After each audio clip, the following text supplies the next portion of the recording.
শিক্ষার্থীরা তোমাদের ষষ্ঠ থেকে নবম শ্রেণী অর্ধবার্ষিক পরীক্ষার খাতা কিভাবে দেখা হচ্ছে এটা তোমরা অনেকেই জানিয়েছিলে বিষয়টি এবং কোথায় কি ভুল করেছে এইগুলো তোমাদেরকে জানাবো।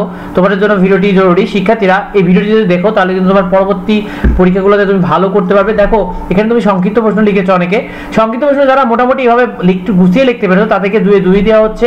অন্যদিকে দেখতে পাচ্ছ যারা অল্প লিখো কিন্তু তুমি যদি কথাগুলো যে প্রশ্নের উত্তর চেয়েছে সেটা তুমি একটু গুছিয়ে লিখতে পারলে তোমাকে পুরো নাম্বারটি দেওয়া হচ্ছে।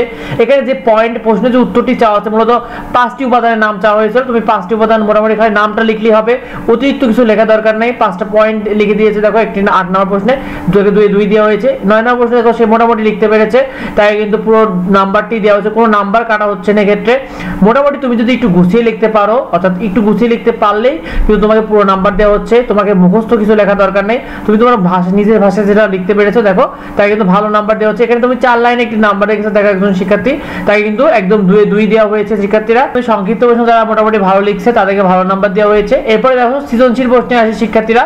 দেখো সৃজনশীল প্রশ্নে কিন্তু তোমরা যারা মোটামুটি লিখতে পেরেছো তাদেরকে একে দেওয়া হচ্ছে। এই যে এই নিয়ম অনুযায়ী ফরম্যাট অনুযায়ী যারা লিখতে পেরেছো খ নাম্বার, দেখো প্রথম লাইনে উত্তর দিয়েছে এবং তারপরে সে কিছু কথা লিখেছে, একে কিন্তু 2 দেওয়া হয়েছে। তারপর দেখো শিক্ষার্থী কিন্তু গ নাম্বার প্রশ্ন প্রথমে কিন্তু প্রথম লাইনে সে উত্তর দিয়েছে, তারপরে সে একটু মোটামুটি লিখতে পেরেছে, তাকে 3 দেওয়া হয়েছে। আবার ঘ নাম্বার প্রশ্ন দেখো এইভাবে যদি তুমি লিখতে পারো দেখো এখানে 4 দেওয়া হয়েছে তাকে। দেখো সে কিন্তু খুব ভালো করে লিখেছে। এখানে প্রথমে একটু উদ্বোধন দিয়েছে, তারপর দেখো বিবরণের পর কিন্তু সে উদ্দীপক সম্পর্কে একটু বলেছে, লাস্টে সুতরাং দিয়ে দারুণ একটি কথা লিখেছে, আর সুন্দর মতো লিখতে পেরেছে, তাই পুরো নাম্বার দেওয়া হয়েছে। শিক্ষার্থী এর কিন্তু দেখো 3 নম্বর প্রশ্ন সে মোটামুটি ভালো লিখতে পেরেছে, তাই কিন্তু একটা ভালো নাম্বার দেওয়া হয়েছে। 1 পেয়েছে, দেখো 2 পেয়েছে। সে খ নম্বর প্রশ্নে প্যারা করে লিখতে পেরেছে, দেখো প্যারা করে লিখতে পেরেছে। এবং গ নম্বর প্রশ্ন দেখো সে মোটামুটি ভালো লিখতে পেরেছে, ভালো লেখার কারণে কিন্তু তাকে দেখো 2 দেওয়া হয়েছে। দেখো যে সকল শিক্ষার্থীরা বেশ ভালো করে লিখতে পেরেছে তাদেরকে অবশ্যই ভালো নাম্বার দেওয়া হচ্ছে। তো মাথায় রাখবে তোমরা অনেকেই করো কি কাটাকাটি করে ফেলো অনেক বেশি, এর জন্য কিন্তু অনেকেই নাম্বার কমে আসে।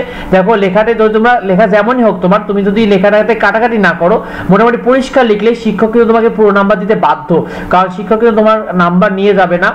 তো এই বিষয়টি তোমরা অবশ্যই পরবর্তী পরীক্ষার জন্য কিন্তু শিক্ষার্থীরা অবশ্যই মাথায় রাখবে। এই নিয়ম তোমরা যদি ফলো করো তোমরাও পরবর্তীতে যারা রয়েছে বার্ষিক পরীক্ষাতে এবং অন্যান্য পরীক্ষাগুলোতে তোমরা খুব ভালো নাম্বার পাবে। এরা যে শিক্ষার্থীর খাতা দেখা হলো সে কিন্তু 70-এর মধ্যে 63 পেয়েছে, অনেক ভালো নাম্বার পেয়েছে। আর এটা কিন্তু কোন স্কুলের খাতা এটা কিন্তু দেখানো হচ্ছে না, কারণ এটা নিয়ে কিন্তু বেশ কিছু সমস্যার নিরাপত্তার জন্য আমরা এই বিষয়টি তোমাদেরকে দেখাতে পারছি না। নিয়মিত বিভিন্ন রকম সাজেশন সেই সাথে বিভিন্ন রকম গাইডলাইনের আপডেট পেতে অবশ্যই আমাদের চ্যানেলটিকে তোমরা সাবস্ক্রাইব করে রেখো, তাহলে কিন্তু তোমরা যাবতীয় আপডেট পেয়ে যাবে, সেই সাথে সাজেশনগুলো পেয়ে দাও। এবং নিয়মিত কিন্তু আমাদের চ্যানেলে তোমাদের যাবতীয় বিষয় নিয়ে আপডেটগুলো জানানো হয়। আর তোমাদের ভিডিওটি কেমন লেগেছে কমেন্টে আমাদেরকে জানাতে ভুলবে না। আর তোমাদের কার কবে রেজাল্ট দিবে সেটাও আমাদেরকে কমেন্টে জানিও। দেখা হয় পরবর্তী ভিডিওতে। ধন্যবাদ সবাইকে।